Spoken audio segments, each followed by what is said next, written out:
Je m'appelle Nicolas, j'ai 29 ans et donc je suis atteint d'un déficit immunitaire commun variable.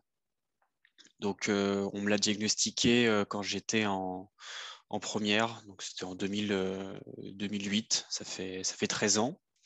Et on me l'a diagnostiqué parce que depuis tout petit, j'enchaîne des maladies ORL à répétition, donc des bronchites, des rhumes, des otites, des sinusites. La prise de sang est très claire à l'époque. Je ne produis que 10 à 20% du taux des anticorps par rapport à une personne moyenne en France. Depuis cet été, je teste une formule d'injection sous-cutanée mensuelle. Euh, Auparavant, j'étais en injection sous-cutanée hebdomadaire et le motif du changement, c'est pour me concernant, j'habite à Toulouse, c'est des pénuries d'approvisionnement de du coup, mon ancien médicament sous-cutané hebdomadaire. Concernant les IV, donc c'est mon médecin interne qui m'a prévenu que c'était compliqué aussi.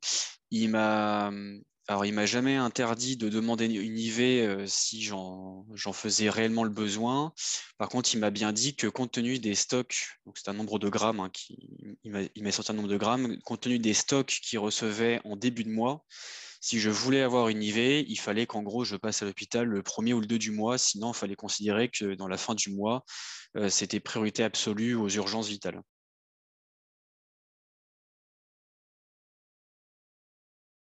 Le changement de l'hebdo au mensuel, alors sur le principe, je l'ai bien vécu dans le sens où, bah, en gros, c'est comme avant, mais je le fais 4 fois moins souvent.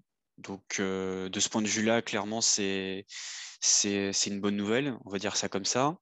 Après, du coup,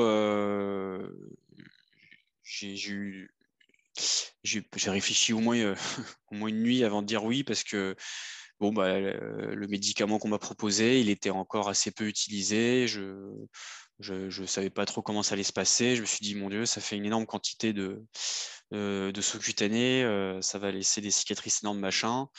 Donc après bah c'est peut-être dans la façon de faire que j'ai été rassuré, c'est-à-dire que bah du coup j'ai pas eu donc en gros c'est 50 grammes d'IG d'un coup, je les ai pas eu d'un coup, c'était d'abord je suis allé à l'hôpital une fois pour faire l'équivalent d'une semaine et puis après on a fait 2 semaines, puis après on a fait 4 semaines avec une dose réduite et puis là aujourd'hui je fais la dose pleine. Donc dans la manière de faire, finalement l'appréhension est vite partie.